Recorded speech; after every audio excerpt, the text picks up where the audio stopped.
So just tell me your name and what do you do? Sedora Jefferson, and I'm the lawyer for this nonprofit association called the Texas Association of School Boards. My formal title is Associate Executive Director and General Counsel. And Associate Executive Director is a term that's used in the nonprofit world, is similar to Vice President. And what do you do? What? So I'm the Chief Legal Officer for the association and our 7 affiliated entities. I do what most in-house counsel does. I'm corporate counsel. So review contracts, I help write policies, I look at, make sure that whatever our legal compliance needs are met. So, I handle our trademark registrations and copyright matters. We have a board of directors, the 7 affiliated entities, 6 of them have their own boards. So I do, I work with those boards and meet their legal needs and provide board support, attend meetings, and help with the background materials that are submitted to them. Among the 7 affiliated entities, they run the gamut. So we manage through one of our affiliated entities, we manage an investment pool that has almost $18 billion of, it's like it's close to an $18 billion money market, if you will. It's a public funds investment pool.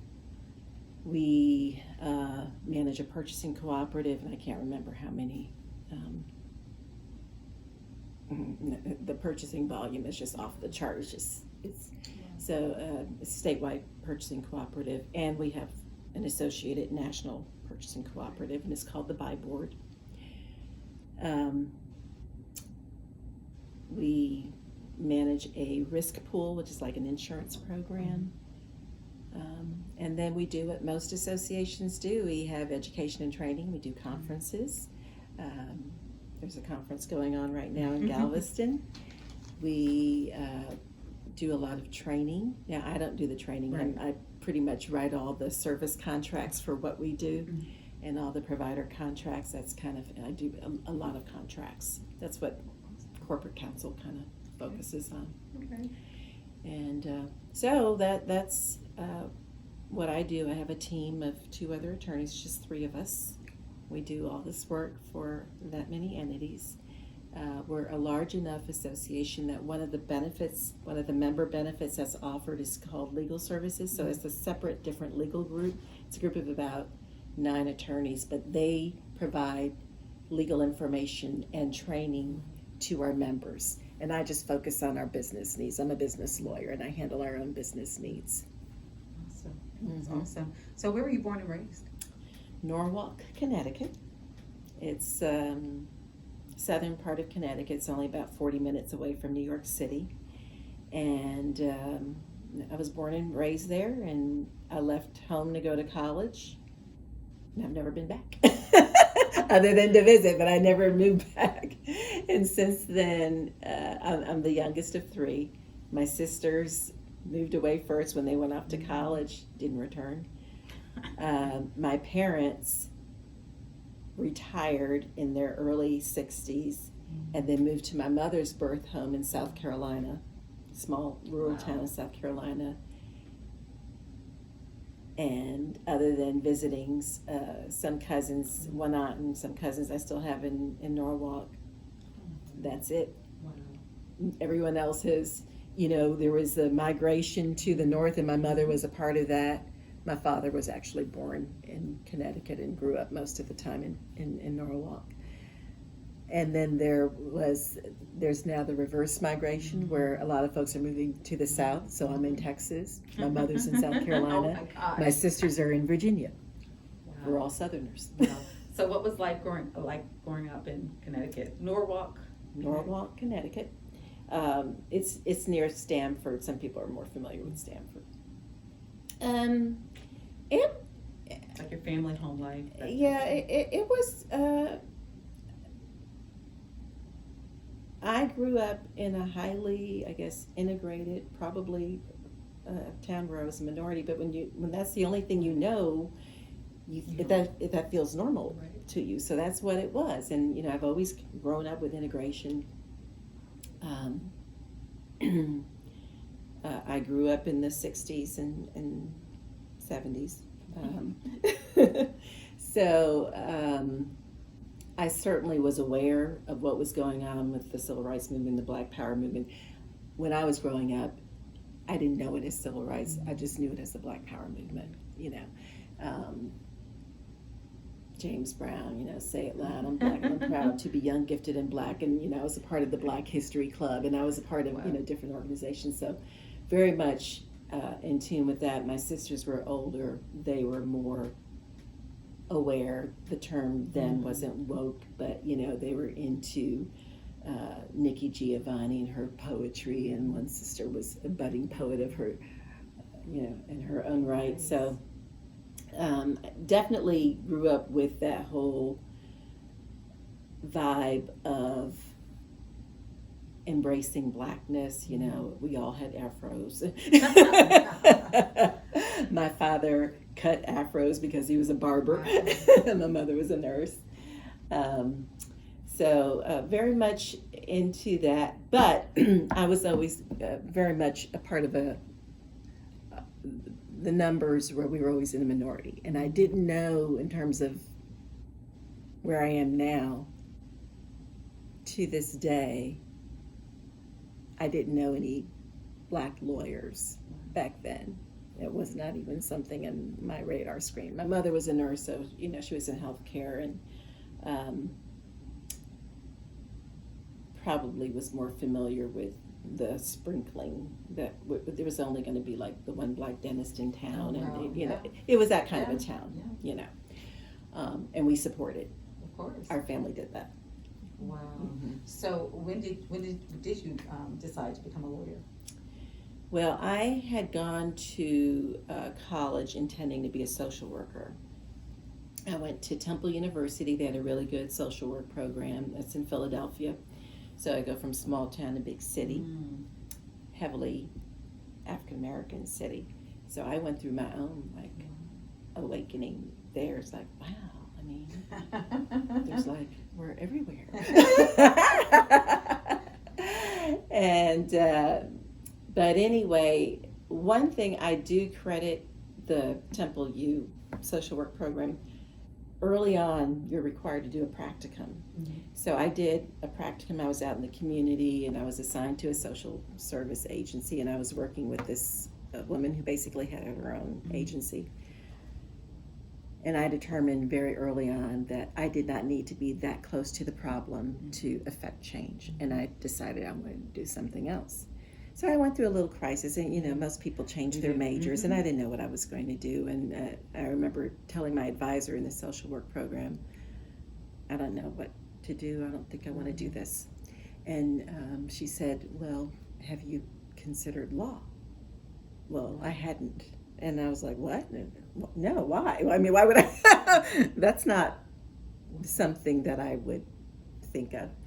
So there was that. And then I had an English teacher. I loved English. I loved writing, and English teacher. And I was just kind of telling her, I said, I'm changing my major, but I don't know what to change it to, and I don't really want to do that. And I think I just gone in at liberal arts, and I said, I just can't get a degree in that.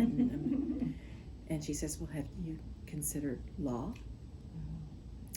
So when I was a junior, and I knew I was going to graduate in a year, and I'm like, I got to figure this out. So it was really after I completed my junior year, I said, maybe I will apply to law school. And so that's how it happened. Oh my gosh. And how did you decide on what type of law to practice? Well, I never thought I wanted to be a courtroom lawyer, a litigator. In fact, I wanted to do anything but that. So I wasn't sure what I wanted to do. When I was in law school, I thought I wanted to be what was then called a telecommunications lawyer. That was when cable was big, and Ma Bell had broken up, and it was this really big thing. I had taken a lot of courses, and it was a burgeoning field then, and I had taken a lot of courses. I was a part of the law school I went to hosted the Communications Law Journal. It was a Federal Communications Law Journal. It was hosted there, so I was on that Law Journal board, and I worked on it.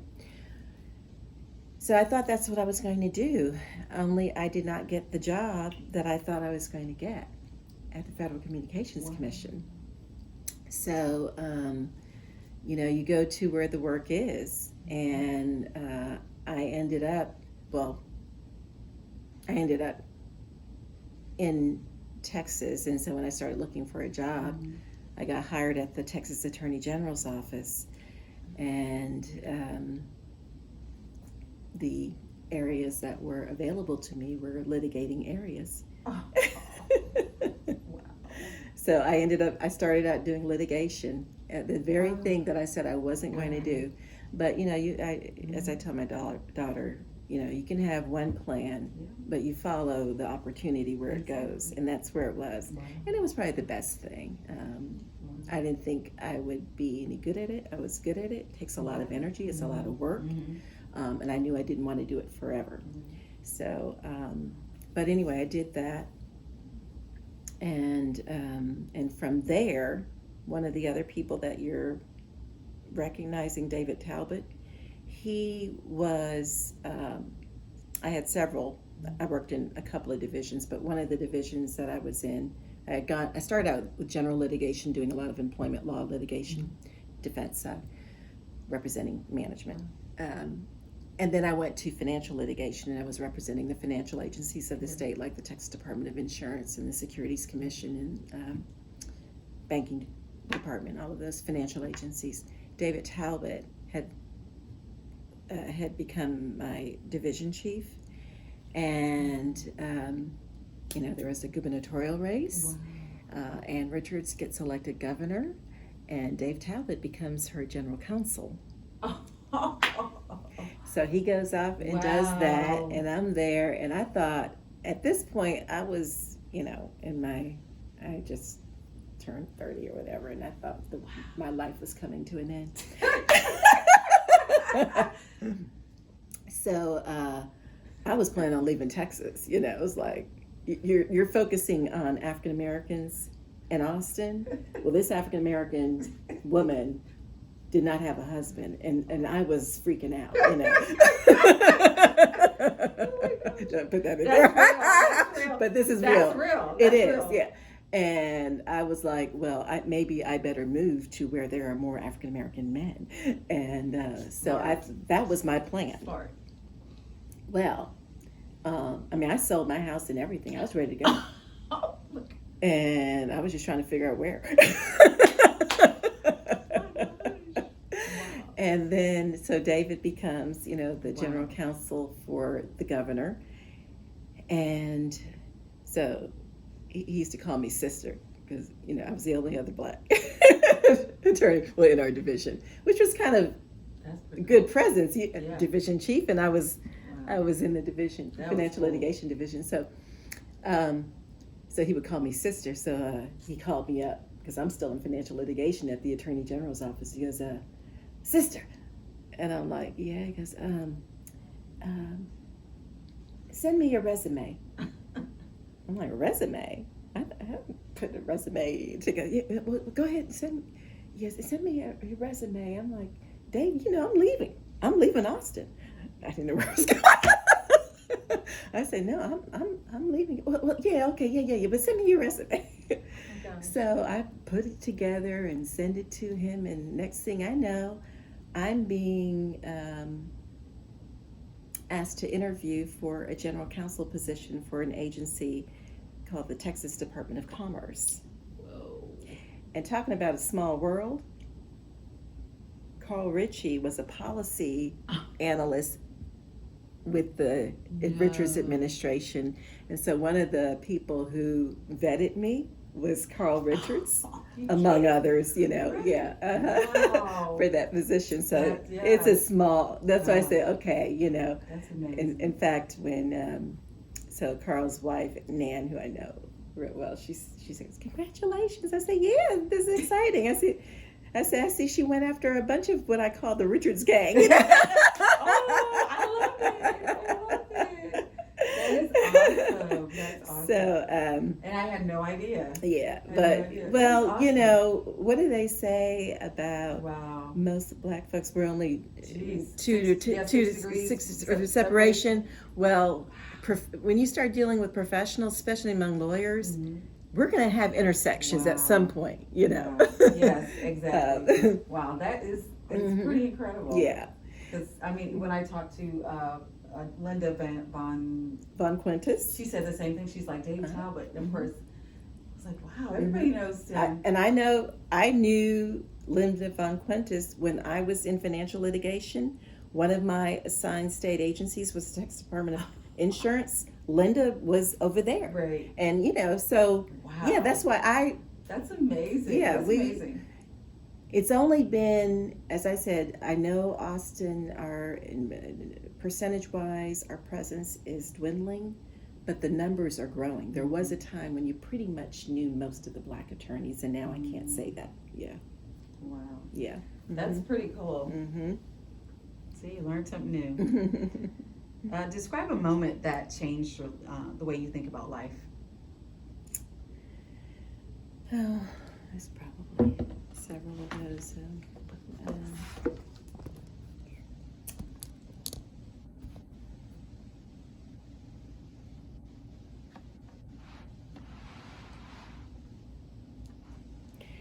Well, I'll say that in the past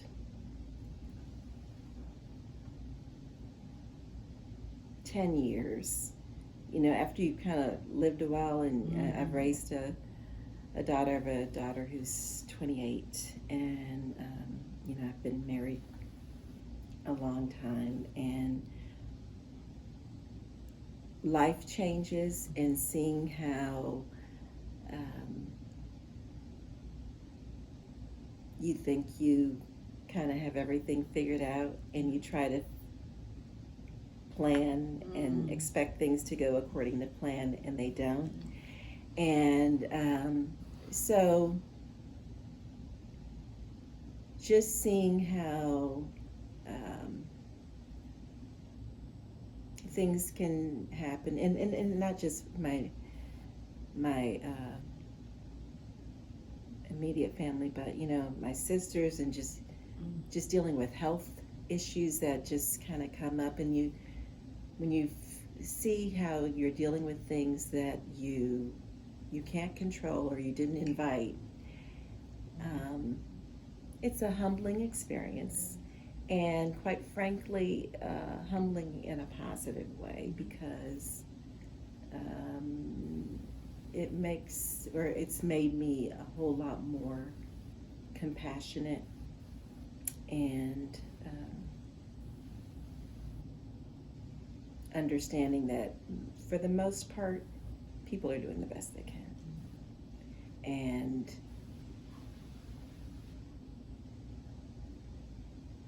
so that's been, I think, my awakening that I've been dealing with the past few years. It's just most people are doing the best they can.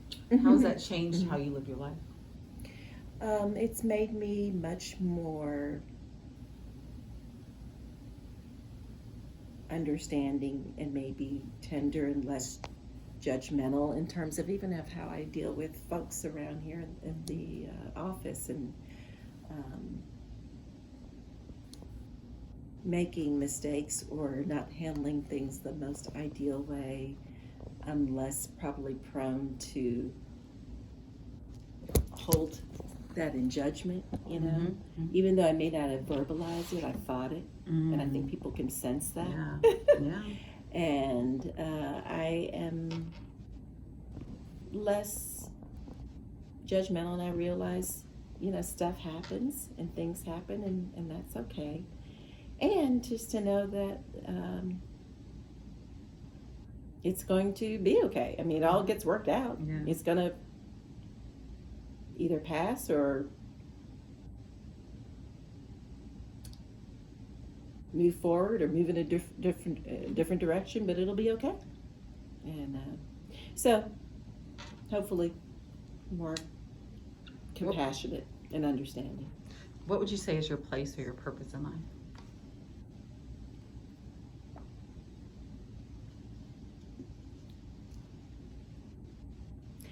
I'm not sure if I figured that out, but one thing that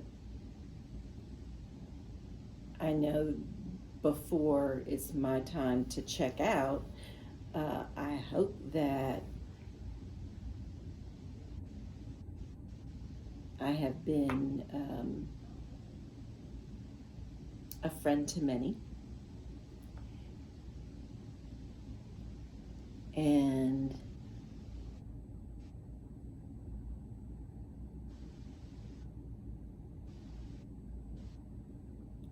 someone who just helps them to have a happier day, you know. I wish I could say something much more grandiose, changing the world. No, I would like to be a friend to many. Mm-hmm. Beautiful. Who do you admire? Oh, I admire many people. Okay, if I had to,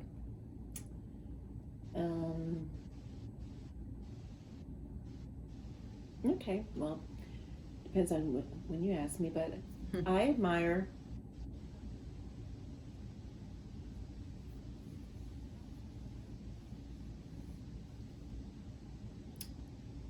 I'll start with, famous people that most folks know. I admire Michelle Obama because she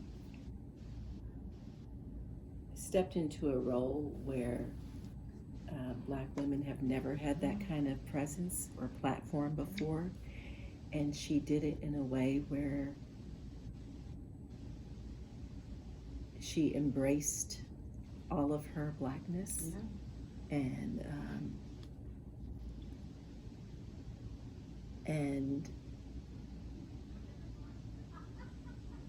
I think really tried to do it in a way where she was not on stage or trying to pretend. Mm-hmm. She just brought her authentic self to it. And so I admire her for that. I admire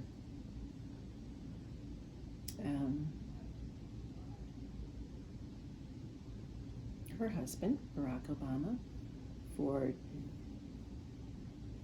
just having skills that most of us don't have. The man is brilliant for his brilliance, mm-hmm. but also for using that drive and that brilliance for good.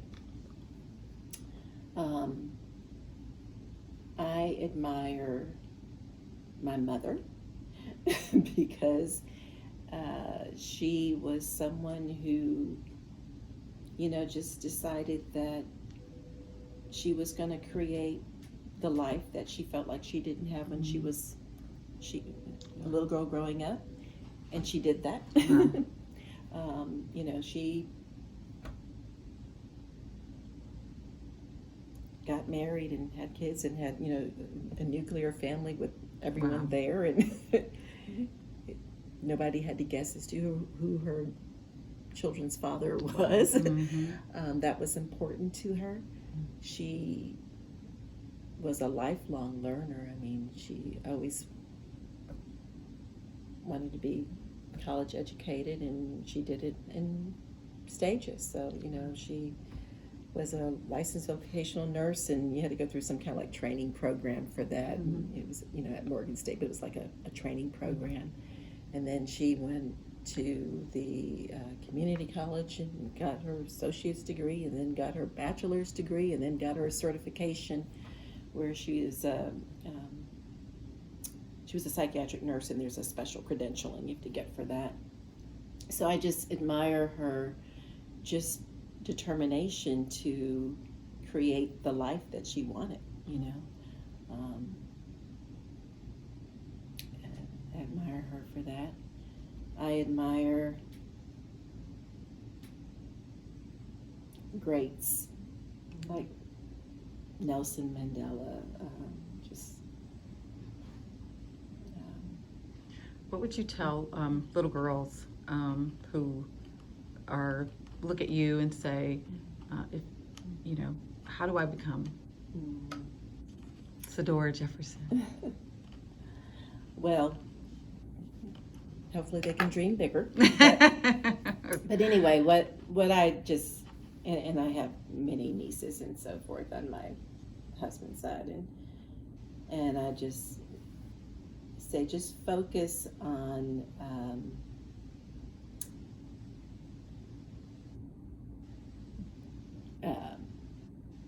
like they'll say, I want to go into nursing. I say, okay, that's good, but you can be the doctor, So just focus on reaching a little bit higher than you set for yourself. Just shoot higher, aim higher, and just to work on the task that's right before you.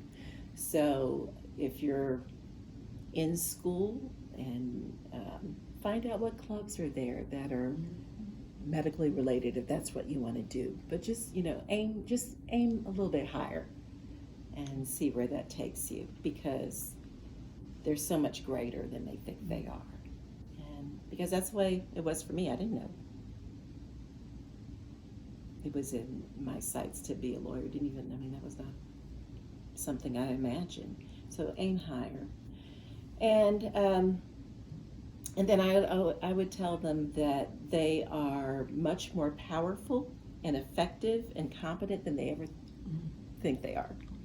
And it takes somebody else to see it. So to ask somebody else, what do you think I'm good at? Because no one's going to see it in themselves, but others will see their greatness.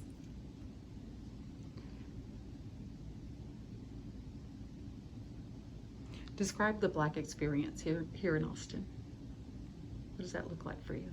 Or what do you think that looks like?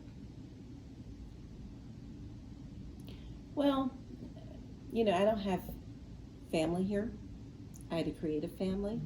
And I think the Black experience for me is doing just that. I did it with the lawyer community. I have a bunch of friends, and we have a group that we call like our Sunday dinner group. We actually used to meet once a month every Sunday for a big dinner. So instead of going over Big Mama's or Mama Dear or whatever you call it, we would get together every Sunday, and then we had kids, and so the kids got to be together, and they had an experience where they can consider each other cousins. So that was creating a Black experience. I didn't always go to a Black church, but that's part of it when you can do it. That gets harder, for different reasons. Geography, you might live here and you don't want to travel to the east side, and then sometimes it's a matter of, well, I want to try a different kind of faith experience anyway. So that for me, that got harder. That wasn't a mainstay. But when I did go to a Black church, Freddie Dixon's church, at the time it was Wesley United Methodist Church, I created I found a Black family and a Black community, and it's still there, even though I only went there consistently about 4 years, but it's still there. And I think that's really important. Black organizations. My daughter, I was in Jack and Jill, and that was important. I had an only child, so having that kind of bond, initially I was a little kind of turned off. No, I don't want to do Jack and Jill. That's one of those, elitist organizations. That was the best thing I could have done for my kid, because otherwise she wouldn't have been around any other Black kids, So the Black experience, I think, is reaching out and finding us, and making those connections. Nan, Carl Ritchie's wife, I know her from Jack and Jill. Most of those folks that you have in the book, I know from either my lawyer connection or Jack and Jill. So that's how you kind of make the connections, because if you're just going about your regular activities, you're probably not going to run across anybody else's path. And I think, for me, it's through those networks that I've gotten in that I feel connected to a Black Austin. And I need to do more of it, because I'm seeing a whole lot more people in those books who I don't know. And they look like really neat people to get to know. What is your hope for Austin? I moved here in 1985, and Austin was the kind of place where you could actually walk. I used to, because I was at the state complex area, working at the Texas Attorney General's office, and you can walk down the street like I can go down Congress Avenue, and people would actually say hi. It was that Wow. slow, you know. It was just it almost reminded me of where I grew up in a way, because topography wise it's kind of hilly and everything. So that has changed, and I have mixed feelings about it because it's kind of a good thing. I used to be with the city of Austin. I was a city attorney then. Okay. I was the second black city attorney. Yeah, so it was Irish Jones, me, and Karen Kennard. We were the three black city attorneys. Oh my gosh. Yeah. So, but anyway, I was at the city, and I know a lot of this growth, especially a vibrant downtown area, all that was planned for. All that planning was going on when I was there. So it's good to see it. It's gotten bigger than I imagined. It takes a little bit much for me to want to go downtown. But I do hope that this vibrant Austin that all these folks are flocking to is a place where people of my daughter's age and older and families feel like they can feel planted and bloom here as well. So I just hope that that the African American experience in Austin remains vibrant and relevant and planted, not something on the periphery, or you got to search high and wide and to find that experience. I think you may have answered this one, but how do you want people to remember you?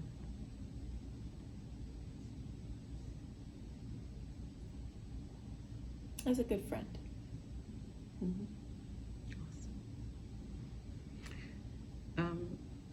Have you ever, or give me an experience where you feel like you know that it was racism? Well, first off, do you feel like you've ever experienced racism? Yeah, because, well, many times.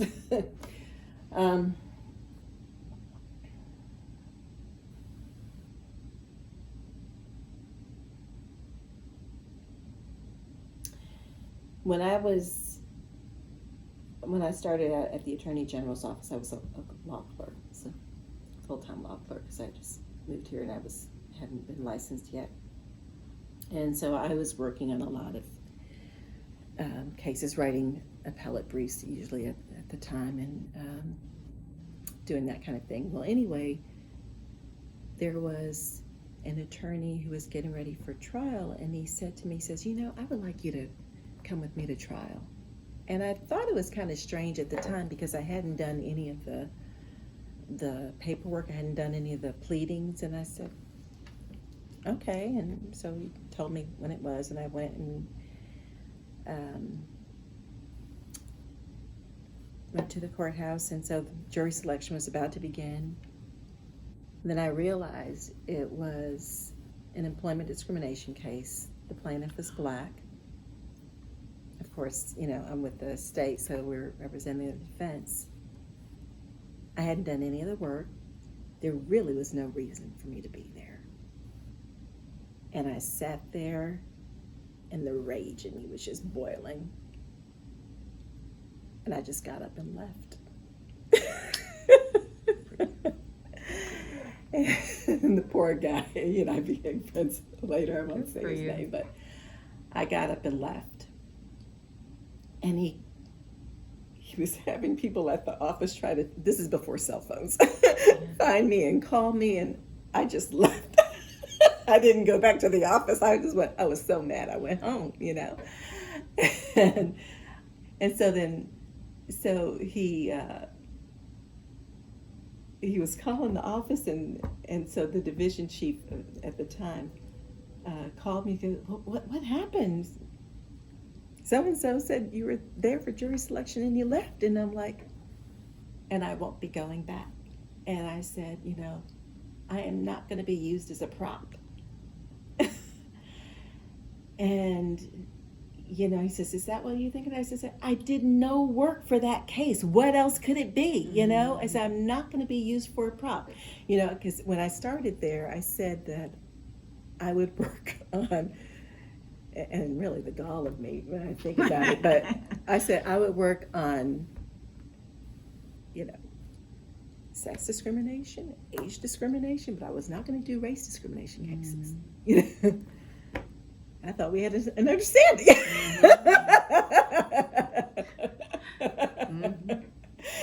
You know, beggars can't be choosy, but I wasn't going to do it. Wow. I did all, you know, I did all the other free speech, whatever, but I was not going to do race discrimination. And I said, I thought, you know, I said, and I'm not going to be used as a prop, you know, and